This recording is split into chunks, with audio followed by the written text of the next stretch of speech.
Okay, good evening everybody. Certainly thank you for turning up to this. I hope that my talk will be interesting for you and it won't be too technical for you. I've obviously got a few slides to go through.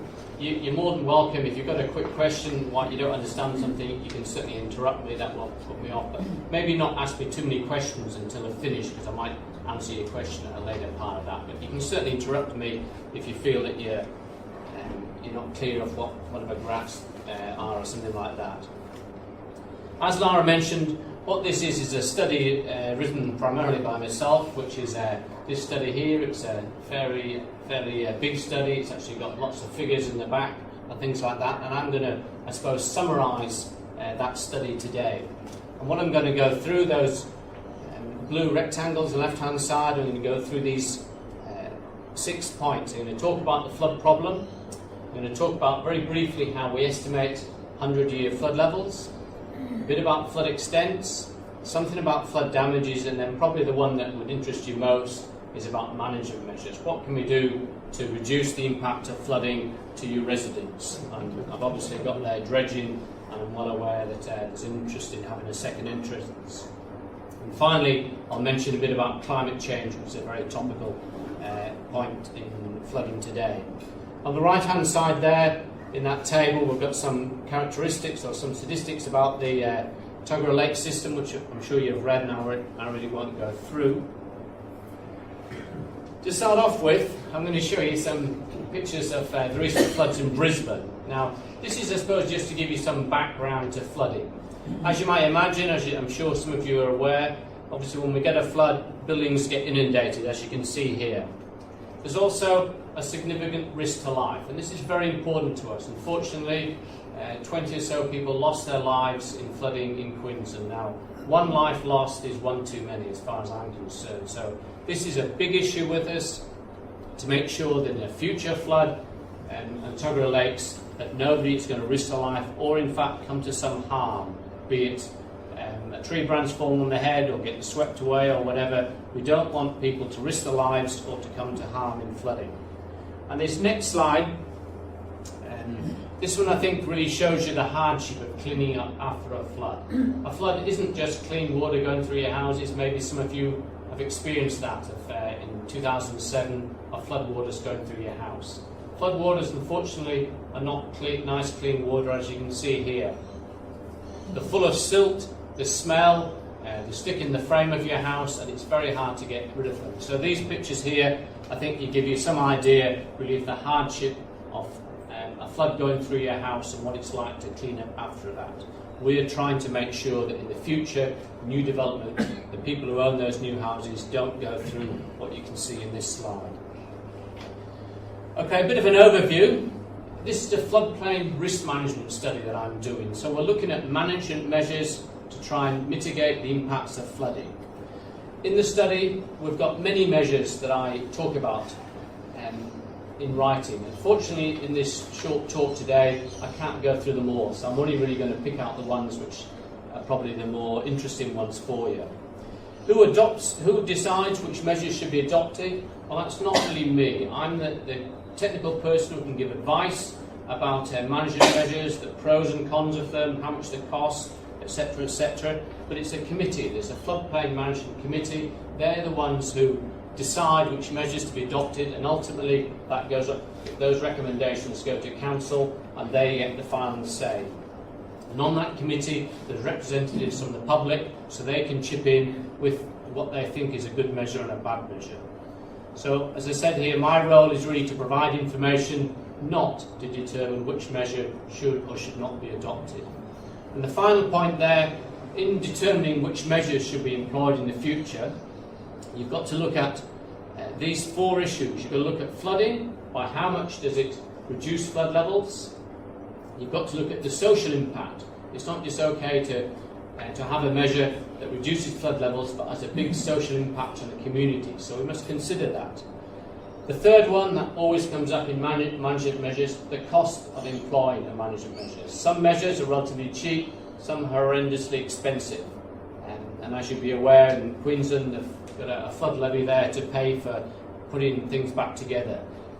The state and the federal government haven't got unlimited funds to spend on floodplain management. So we've got to try and use those funds as best we can do to get the best value from them. And the final point there, or the final issue, environmental assessment. We've got to make sure that the measures that we employ do not cause an adverse impact on the environment elsewhere. Okay, so that's an overview. Historical floods. This is a graph here showing all the large floods for which we've got levels available for. On the left-hand side, the vertical axis, that's water level. And the levels that I talk of are to a datum, to a 0 point, which is mean sea level. And we call that, the datum is actually termed Australian height datum. So mean sea level is 0 metres AHD, and all the levels I talk about are to AHD. So when it says 1 metre there, that means 1 metre above normal sea level.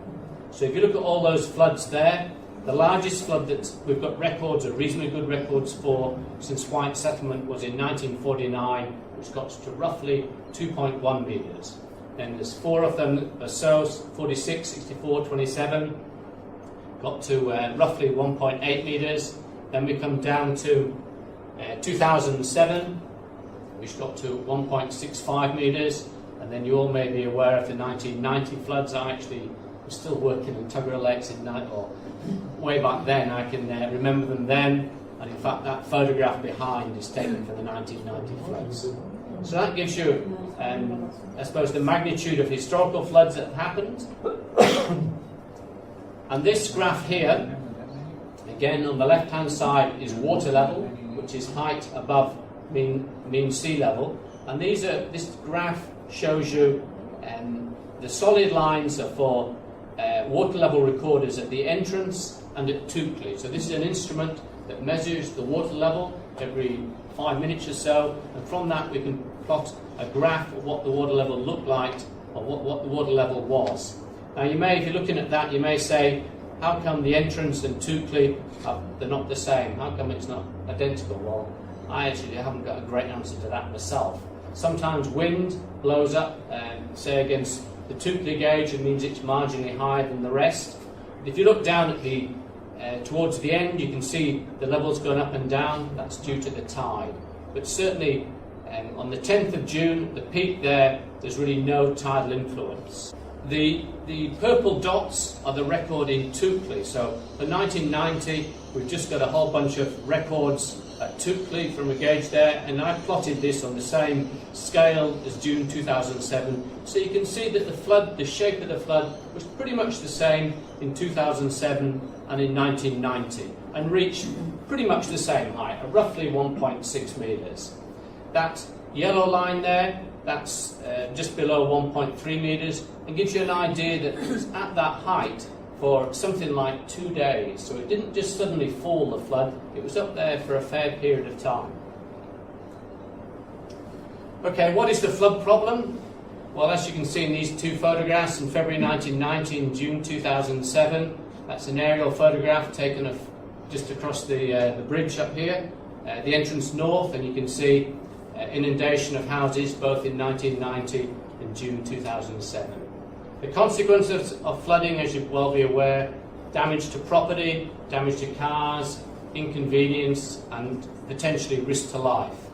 And that little table down below shows the number of events above 2 metres. Well, we've only had one of those, number of historical events, above 1.85, above 1.67. So that gives you a bit of an idea. Again, I suppose it's similar information to what you saw previously.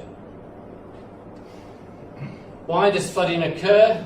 Well, really it occurs because there's a fair size of a catchment. There's 750 square kilometres worth of catchment that almost drain into the 3 lakes and ultimately come out through the entrance there. So all that catchment, you get roughly, this is a very rough figure, something like 200 millimetres of rain over that entire catchment. Some will get absorbed into the ground, but a lot of it will obviously run off down the Wyong River, Urimba Creek, Wallara Creek, etc., come into the lakes. The lake level will rise as a result of that, and obviously, as you can see, water will wash out through the entrance there. Okay, how do we estimate 100-year flood levels? And now the 100-year flood levels are used by council for stipulating new floor levels. If you're going to put up a new building, they want to put that floor level of the building above the 100-year flood level. So somebody's got to figure out the 100-year flood levels. And without going into too much detail, essentially what we do is we can calculate the catchment area, as I showed in that previous slide. We can figure out the catchment area, and we set up a little computer model, and it basically assumes a certain amount of rain falling over the catchment. It does a whole bunch of sums, and from that we can figure out how much runoff is coming from the catchment into the lakes. And then within the lakes we have another computer model, and it's got survey of the lake and survey the entrance here, and it basically does water coming in, water going out. It does calculations and figures out the height of the lake will be in the 100-year flood or the 20-year flood. And we calibrate these models to historical events. And in fact, this model was set up prior to the 2007 event, so it was calibrated to the February 1990 flood. So we have this modelling system, and we tune it to replicate that graph I showed earlier of the little dots recorded in the February 1990 flood. And so we can use that model then to figure out the 100-year flood level, the 200-year flood level, and a very big flood called the probable maximum flood, which is the largest flood we can figure out. And we can then produce maps showing the extent of inundation. And as I think your question or your point, the key to flooding really is what happens at the entrance. That's it. How much water goes out there during a flood? And as the 4 points are put here, how much water goes out during the entrance really depends on the initial size of the entrance. Obviously, if it's closed, no water's going to go out. If the sand berm is built up high, the water won't go out until it overtops that berm. But if it's open like this, some water will go out, but it takes time for the water to erode the entrance. It doesn't just erode very quickly.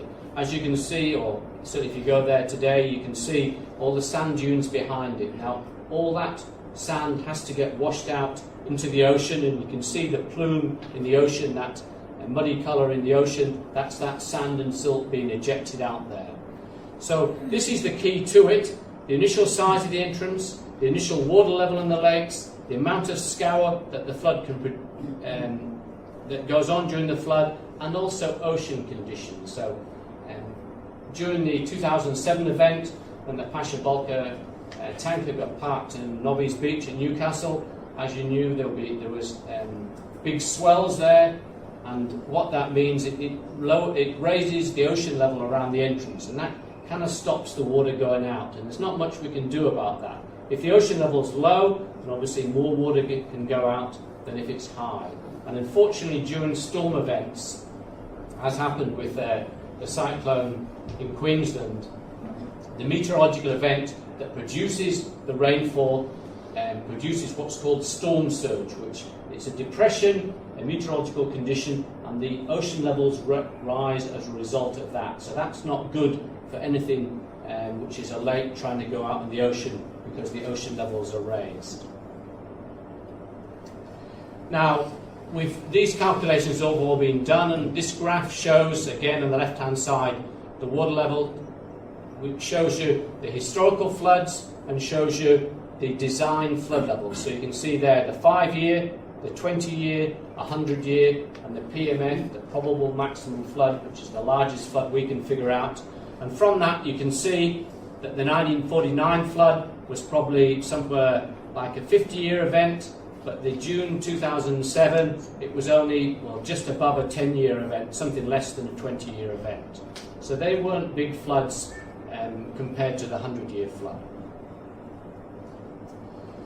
We can draw maps here on the left-hand side. We can draw maps showing the extent of inundation, and again you can't really see the detail on here, but in green, the green colour is the land inundated in the 5-year event. The blue colour is the additional land inundated in the 100-year flood, and the red is the additional land beyond the 100-year flood inundated in the PMF. So we can know pretty accurately where the flood extents go to, and certainly if you're watching the news footage from the Brisbane floods, they did the same thing up there. We all kind of do it. We've all got the technology and the survey data to do that. Floods obviously cause significant amount of damage, and we split the damage into two categories. Tangible damages, which is damage which can be assigned a monetary value, and the classic ones are kind of damage to your carpet, your walls, your furniture, car, loss of work, etc.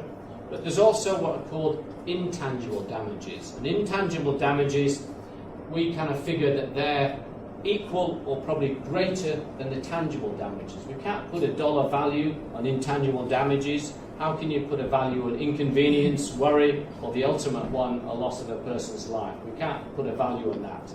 But generally we say that whatever we can calculate for tangible damages, we should really double it to take account of the intangible damages. And certainly when I speak to people who've lived through flooding, one of the big deals is actually losing photographs, and though maybe nowadays with digital photographs that won't be so common, but people losing their kids' toys or kids' mementos, those are the things that you can remember. You can replace a television or a settee, you can't place those items. And certainly after a flood, people worry that they will get another flood and it will happen again to them. So that's a big issue with us in flooding. This plan here shows colour-coded properties at the mouth at Tacoma, the mouth of the Wyong River, and we've got floor levels for pretty much all the low-lying buildings surrounding Tuggerah Lakes. And I've just shown you a sample here, and we can say by that colour coding, we can say what flood will inundate that building floor. So we've just drawn as I said, produced this figure here. So if you look at all the ones that are, say, green, that greeny colour, that means those buildings on those properties are first inundated in a 50-year event. But you can also see, you probably can't see so well, but there's ones in the purpley colours, the 2-year and 5-year event. They're obviously the most low-lying buildings. This is a graph showing the building floors that are inundated for the various design flood events. So on the left-hand side is the number of buildings. Along the bottom axis is the design floods. So 2Y stands for 2-year, 5-year, 10-year, etc. So you can see that in the 100-year flood, there's something like 1,400 or of that order building floors inundated. And I've put down there roughly where the June 2007 event to. So I figured there's something 200 to 300 building floors are inundated. Now, it may be that people sandbagged their front door, so the water actually didn't come in, but I don't know that. I just know the height of the floor, I know the height of the flood, and I compare one against the other, and I can draw this graph. Okay, what management measures? This study we've talked a bit about, I've talked about how we figure out flood levels. What management measures are available to reduce the impacts of flooding? Well, I've separated it into for existing buildings and for new buildings. So for existing buildings, as you might well know, there's a levee around the entrance north. Wilfred Barrett Drive is a levee, and that picture I showed earlier on the aerial photograph, the reason why there's not that much water in the entrance north, though unfortunately it did get wet, is because Wilfred Barrett Drive is raised. It's got pipes that go underneath it. They've got a flat gate to stop water going through them, and so that's a levee. And we could build levees in other places. The classic kind of levee is obviously New Orleans, which has got a levee around it. In New South Wales, there's levee systems at Maitland, Lismore, and even smaller levee systems. If you know at Erina, there's a levee around there at Barralong Road, if you know it. So there's quite a few levees around. And there's certainly appropriate measures for protecting existing properties. The problem with using levees around Tuggerah Lakes is that it's very hard to build one. You need to have a circle all around those properties, like at the entrance north, in order for it to work. It's no good having a hole in the back of it, because otherwise the water's going to come around the back. And levees cause a lot of kind of social issues.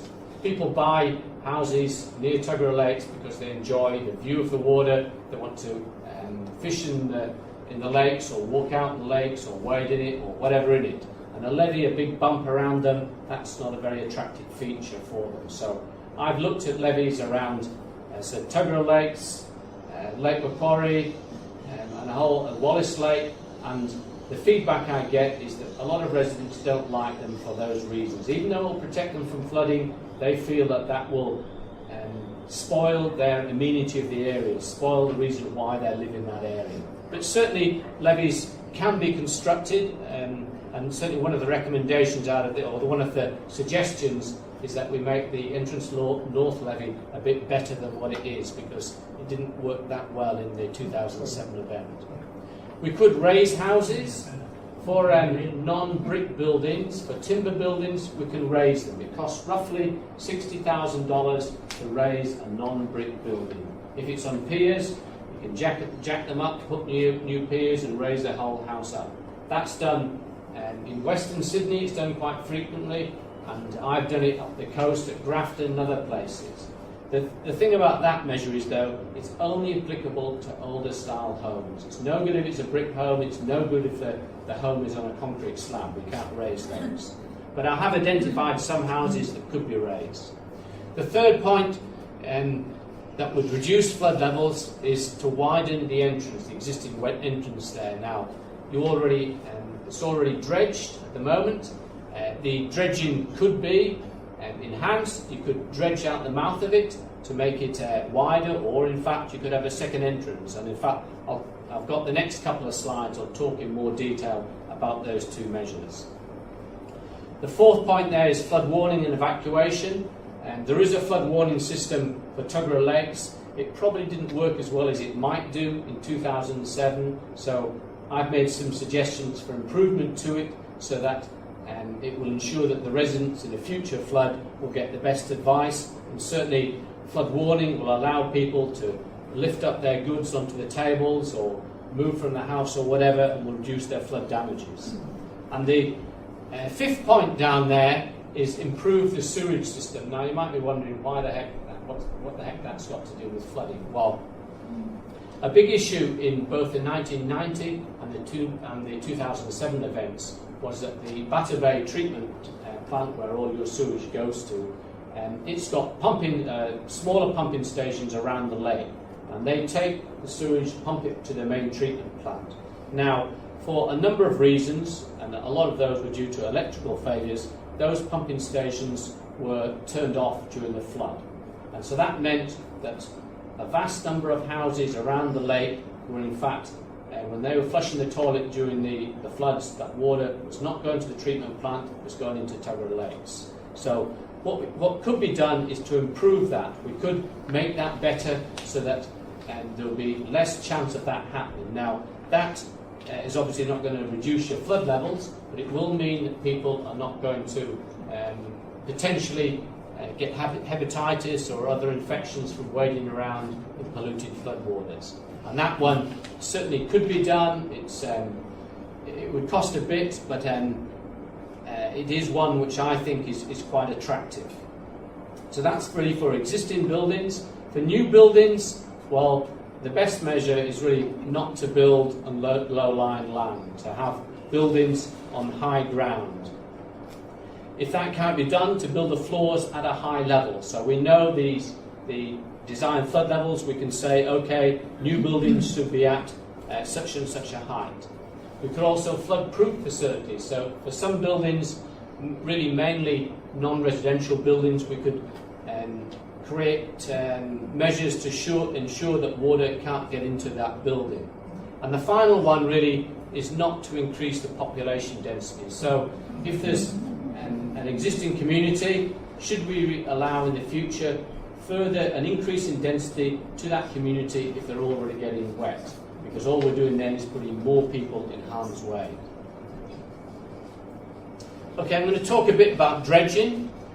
These slides here, and there's quite a few slides that are available of aerial photographs taken of the entrance here. And really these just are meant to give you some background about how the entrance changes. It's not a static situation. It changes very rapidly. If you look at those underneath where it says change in 2 months, one photograph was taken in November '86, the next one just 2 or 3 months later on. So you can see it changes a lot, and you probably know it better than me. If you live here, if you watch it, you can see it changes rapidly. The bottom two down here in 1995 and 1996, you can see the big difference in the width of the entrance there. And before I came here, I went and had a look at the entrance there at the moment, and it's certainly different to what it is in those photographs, and certainly different if you look at the April 2010. That's taken from your Google Maps. That's what it was at that time. So it's changing. It's a dynamic situation, and you can see in the bottom right photograph there, you can just see the little indentation made by the dredge there. And then the top right is, well, you probably know better than me, that's the actual dredge. The extent of dredging, and this is really what the key is to dredging. To make dredging successful, you've got to dredge the actual mouth. Dredging upstream of there doesn't have a whole lot of benefits, because that's not what controls how much water goes out. It's the mouth of it, the narrowest point, that's what controls how much water goes out. So this figure here, inside the red area, that's where they undertake the dredging. So in rough terms, certainly to the west of the bridge, that dredging there doesn't do a whole lot of good from a flooding point of view. The nearer you get to the sand spit, the entrance has the best bang for your bucks, if you want to call it that, in terms of dredging. But there are issues with that. The dredge isn't really capable of just excavating the entrance, because there's obviously ocean waves coming in to hit it, so it hasn't got the ability to chew through that entrance spit very easily. But that's the extent of dredging that's undertaken at the present time. Okay, dredging. Will the existing dredging programme help to reduce flood levels? Yes. It certainly will not raise them, but it really comes down to by how much will it reduce flood levels. Will it reduce it by that much, or that much, or that much? And to be honest, we don't really know. Why don't we know? Because we haven't done enough studies to figure it out. We only get floods very infrequently. When the dredge has only been operating since, I think, 85. In that time, we've only had one flood, the June 2007 event, and certainly the dredge did not eliminate flooding, as you can well know, in the June 2007 event. The dredge was working the previous year. It dredged out the area. It didn't reduce those flood levels to a level where we don't have damages. No studies have quantified benefits, so in all the reports that have been written about dredging, people write about qualitative assessments, and we say, yes, it will reduce flood levels by a little amount, it may reduce the duration of flooding or the risk of closure of the entrance, but nobody puts figures on these, and that's because it's very hard to do that. You need to basically have a whole number of floods occurring with the dredge in place and monitoring it to get that information back. One of the good points, though, about dredging, it does potentially reduce the risk of closure. If that entrance closes completely, then, as you can imagine, if a flood happens, water is going to rise until it overtops the entrance there. Now, one possible way to reduce that when a flood happens is to have a bulldozer that would cut through the entrance there. Now, that's done at a number of lake situations. At Smith's Lake, they do it. At Shoalhaven Heads, they do it, and a few other of these what's called icons. They have a bulldozer there, or something like that, which will move it out. So that's certainly one measure that could be considered here. There are a lot of issues with it, but certainly it would be, I wouldn't say fatal, but not a very good look if the entrance got blocked off completely. If it did, and the flood happened, and the dredge cost to put it something like $1 million, and it costs something like $400,000 per annum to do its work. So if you think from 1985 until today, that's is it 25 years? 25 years it's been going for, $400,000, an initial cost of $1 million. That's a fair cost involved, and I suppose what I'm asking is, how much benefit do we get from that dredge in reducing flood levels? As I said, I don't really I don't know the answer to that, but I'm asking the question, really. Okay, and the final bit, what are my views on the floodplain management benefits of dredging? I think that the existing dredging programme really has minimal impact, minimal benefit on reducing flood levels. Why is that? Well, as I mentioned, because the dredging programme doesn't dredge at the mouth, it dredges upstream, which I said you don't really get a lot of bang for your buck. You've got to remove that mouth. Also with dredging, infilling occurs, so it's all very well for the dredge to work and then it moves away, but the floods don't care when the dredge has been. If the flood happened immediately after the dredging ceased, sure, the dredge may provide a benefit, but if it occurs 6 months after, then the benefits of dredging have been much reduced. And at the third point there, the June 2007 flood, there were significant damages. The water got to 1.65 metres, but the entrance was actually dredged in November 2006. So I suppose I'm really asking the question there, if it was dredged, how much benefit did it have? And the dredging, one other issue that's been raised about dredging, it suggests that it reduces the duration of inundation. So as you saw in one of the earlier graphs, the duration of inundation is a couple of days. Now, I would suggest that once your house is wet, if it's wet for an hour, really, that's the end of your gyprock and end of everything. Whether it's 1 hour, 1 day or 2 days, that's the end of that. So really, the argument that dredges will reduce the duration of inundation doesn't really have a whole lot of benefit here. And I've mentioned there the risk of closure. We could employ a dozer there to scrape away the entrance before a flood. And my final point there is we should really try and figure out the benefit cost of dredging. We know roughly the cost of it. We can't quite figure out the benefit of it, but we've got to compare that measure against other alternative measures. And one of the ones I've suggested there is the sewer system, or upgrading the sewer system. Okay, now we'll talk a very little bit about, or a bit about issues with the second entrance or permanent or a break wall at the mouth here. Certainly these measures would reduce flood levels, there's no doubt about it. If you've got an entrance that's wider than the moment, 200 metres wide and 3 metres deep, if you go to Wallace Lake, it's roughly 80 metres wide and 5 metres deep. Without a doubt, that will reduce flood levels. The problem is, as with a lot of things, that it's costly to construct those breakwaters. That's one issue.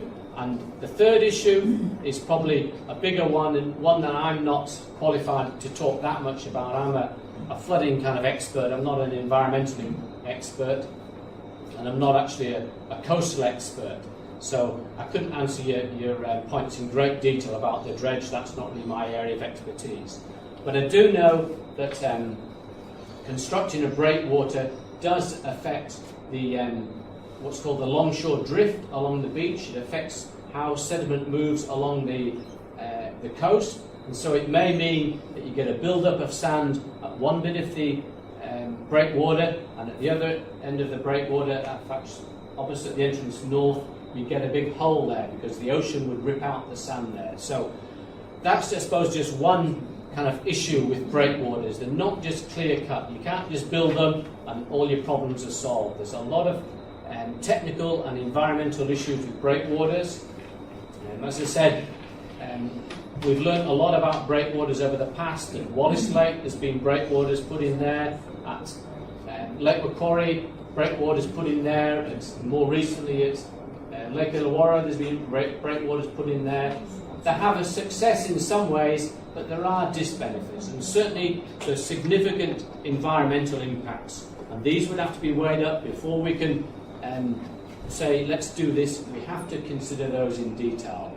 Having a second entrance, people seem to think that that would allow some flushing of the lake, and again, I'm not an expert in that, but the information I've got from experts on that, they say that it wouldn't really do that. There isn't enough circulation going on there to provide a benefit. So I'm not really coming to a conclusion this. I'm not saying don't do this or do it. I'm really saying we have to look at this further. If you want to proceed with this, then you have to do further studies to investigate by how much benefit will provide, the cost to construct it, the environmental impacts of that, the maintenance costs. Unfortunately, breakwaters, they have to be maintained, rocks fall over, it will still have sand coming into it, so you might need ongoing maintenance. And what I haven't actually got there, that I meant to put up there, is the mouth here. If you go out there, most days there's fishermen there, there's kids playing in the shallow water and things like that. If you had a breakwater, there's a fair chance that that water is going to be deeper and it's going to be going faster. So from a safety point of view, for kids swimming and paddling in whatever's there, you may be reducing that amenity. Now I can't say with great certainty that that would be the case, but that's something that you'd have to look at. You have to make sure that you're not getting a flooding benefit and at the same time reducing the amenity of the area. People come to the entrance because basically they like looking over the water, they like the kids playing and all that. If we construct a breakwater and that destroys part of that amenity, then tourists won't come. Okay, so those are some of the issues. If we want to go down this road, then you'd have to look at those issues. Now, these are I've got 13 here, these are my suggested management measures. The first one there is monitor the entrance conditions, and that's really to find out by how much benefit, or what benefit do we get from dredging. We don't really know that, but we could do some research on that to find it out. The second one, improve the performance of the levee at the entrance north. Third one is monitor local drainage issues. That's probably not such a big deal with most of you, but it is issues in other places around Tuggerah Lakes. And the fourth point here, further investigation of a larger entrance. So now that might be make this entrance wider, create a break wall, or have a second entrance. So I'm suggesting, sure, you should look at it further, but I'm not saying build it, I'm just saying it has to be looked at further. You must consider all those issues that I've talked about before it can get over the line. Okay, I might just keep going anyway. So number 5 is provide for emergency opening of the entrance. That was that bulldozer idea. Again, that should be looked at. Is it practical? Will it work? The 6th one is something that probably doesn't really interest you so much, but for development control purposes, we've got to look at wind waves on the lake. So what I'm saying there is that within council's development controls, they've got to consider the effect of wind waves. 7, ensure optimal flood warning. The flood warning system, as I mentioned, didn't work real good in 2007. We want to make it better. The SES, improve the SES flood evacuation process. I know that really in 2007 there wasn't a whole lot. They did, I suppose, the best they can do. Can we improve that? The 9th point, improve flood awareness program. That's one of the measures that has really the highest benefit cost ratio. It doesn't cost very much for the flood awareness program, but it has high returns. The 10th one is for council to amend their development controls and to incorporate climate change in that. That again really doesn't lower flood levels, it just ensures that new development is not going to get wet. And we should consider house raising for those properties that are possible. And number 12, improve the sewerage serviceability and reduce the risk of electrocution to people in floodwaters. And finally, to consider controls and caravan parks in the floodplain. So some of those measures, really, I'm sure you're not kind of interested in, but I put them all. Again, it's suggested. Those are not necessarily the ones that are going to be adopted. These are the ones I talk about in here, and the whole idea of this public forum is to get your views on it, and obviously other people on that. Okay, I'm now finally going to mention a bit about sea level rise or climate change. This will have a big impact upon all communities along the, any community that's near to the ocean.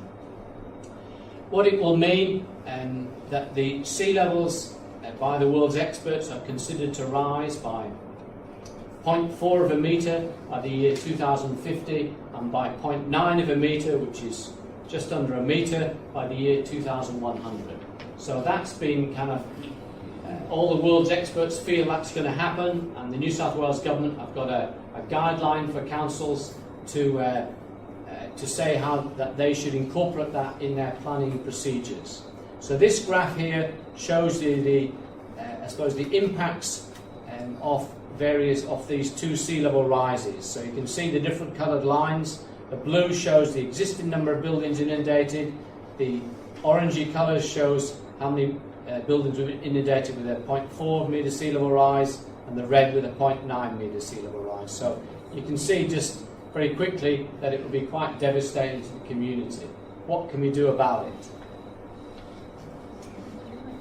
These figures here, again, you can't really see them in a lot of detail, but we've mapped the change in extent of inundation and the change in the hazard with sea level rise. So that's something council's got to consider for their future development. Should they approve further development in some areas, which will in the year 2100 will be inundated by a significant amount of water.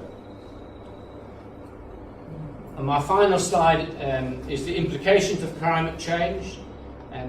Climate change or increase in sea level will affect flooding, but it will also raise the normal water level in the lake. So say the normal water level in the lake is roughly 0.3 of a metre above mean sea level. With a sea level rise, the lake will rise by pretty much that same amount. So with a 0.9 of a metre sea level rise, 0.9 plus 0.3 is 1.2 metres. So all land below 1.2 metres by the year 2100 will be inundated pretty much permanently. So that's a big issue, obviously, for residents who own that land, but it's also an issue for councils. They've got to maintain the roads and other services, and it will mean that low-lying roads, which you saw in the video there, they can't really be maintained to an acceptable standard. So council will have to consider whether they should invest funds in maintaining those roads or moving them to somewhere else or whatever. Climate change, as I mentioned, will also increase damages in floods. What management measures are available to protect existing development? Well, it may be that with climate change we might have to, even though people aren't real keen about levies because they obstruct the views and obstruct their access, maybe levies will have to be employed to prevent people getting wet. Or we could stop or limit future development, so to make sure we're not increasing the amount of development in the area. Management measures to protect future development, and what could we do there? Well, certainly we could upgrade our development controls at floor level that we put building floors at. We could raise that to take into account climate change.